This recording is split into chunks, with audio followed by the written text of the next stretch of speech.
Hey everybody, I'm back from my hiatus. So, today we're going to be talking about, well, for one, the costume I'm in, and that'll be the start of the video, and then we'll go from there. So, uh, it is super comfortable, first off. Really enjoy it, uh, it's quite nice. Just it's kind of based off, the Ultimate cartoon, like the one that everybody hates, but I figured it's close enough to the regular Spider-Man that I can, pass it off. I can go with it. But I'd probably give it like an 8, 9 out of 10 maybe. I only have two downfall. It only has two downfalls. Number one is the feet. The fabric gets a little stretched on the footing, and it kind of turns up a little white. For my socks or whatever. But into the padding on the feet to keep the fabric from getting dirty and all that stuff. It's kind of what to put on.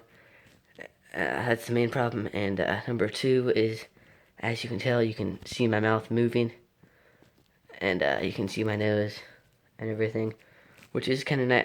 Like, I do like that there's no nose holes, but it's still kind of distracting because if you see Spider-Man, you can't really see his mouth moving. But yep, I really enjoy the suit. So the main point of the video today is, hold on. The main point of the video today is to talk about the interpretation of characters. Uh, uh, okay, so here we are. We're going to talk about the interpretation of characters such as Spider-Man and whatnot. Well, mostly Spider-Man, and how everybody interprets characters differently. So for one, I'm going to talk about my interpretation, and again, this is just my own personal video, my own opinions. So I'm not saying my opinions are right. I'm just I have a backstory for this video. Uh, when season 2 of Daredevil came out, I started looking up fan art and stuff to put it on my wallpaper or whatever. So that was, I was doing that, and I found some Spider-Man fan art.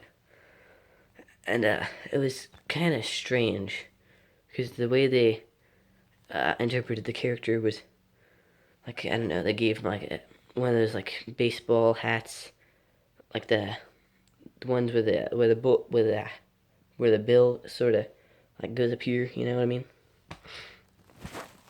So that was a little different. I mean, that's his interpretation, but Spider-Man's never really worn a hat. And I also saw another one where he looked more like the Ultimate Spider-Man from the comics and everything, but uh, he was wearing Uncle Ben's Vietnam dog tags, which, as far as I know, Uncle Ben was never in Vietnam. That's just my what I know of from the comics. I mean, I could be wrong on that, but I don't know. But that's kind of besides the point. That's just a little start of how this video came about. The main reason is I was in a Spanish class, and one of my classmates was telling me, "What do I think of Tom Holland as Spider-Man?" We were kind of discussing that, and then this one kid who I don't necessarily like starts talking about all the movies and oh, they really did. Spider-Man was supposed to be in the Avengers from the beginning, and oh, Andrew Garfield did Spider-Man justice, and he did great. Okay, now first off, okay, that is his opinion, just like this is my opinion. I'm not saying I'm right. I'm not saying my views are perfect. I'm just a human. We're gonna get that straight. But the main thing is, you can't really say that Andrew Garfield is perfect for Peter Parker when all you've watched is the movies. I don't think he's watched any of the cartoons, comics, or read any of the comics. You know what I mean? So if you're only interpretation of a character is from the movies, you can't say that. Like, Hugh Jackman is the best Wolverine. You can't say that because he's the only person that's played Wolverine. Which I commend him for that. Like, that's a clap because he's played him in 7 movies or 8 movies. So that's awesome. It's sad he's gonna leave, but that's besides the point.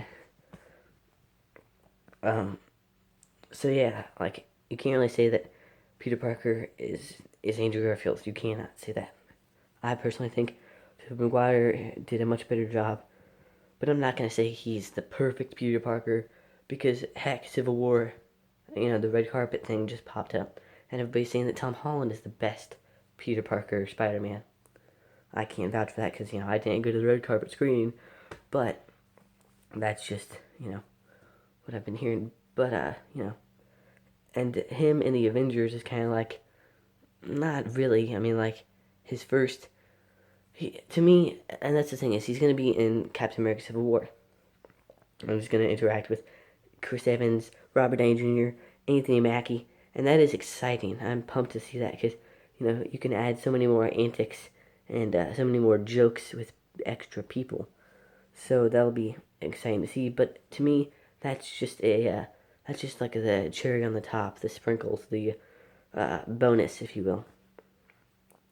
Because to me, Spider-Man is always more of a solo character. He's not really one to like be in the Avengers. I mean, I know he's been in the Avengers before, and even in his first appearance, not in Amazing Fantasy 15, but in Spider-Man #1, he fights the Chameleon and he goes to the Fantastic Four and asks for like a job or a membership in the team, and they decline because the Bugle Prince, which lies. But like he has hung out with the Fantastic Four before, and he's been in the Avengers, but he's mainly a solo character. He's not really one to like hang out with them on a daily basis. So again, like everybody has their own interpretations. This is just my interpretations, like the synopsis of the video, if you will. Uncle Ben's never been in Vietnam, so I don't know why he has Vietnam dog tags. Peter Parker's never worn a hat. You can't really base your opinions on a character if you've only seen them in movies or one adaptation. That's pretty much the main point of the video.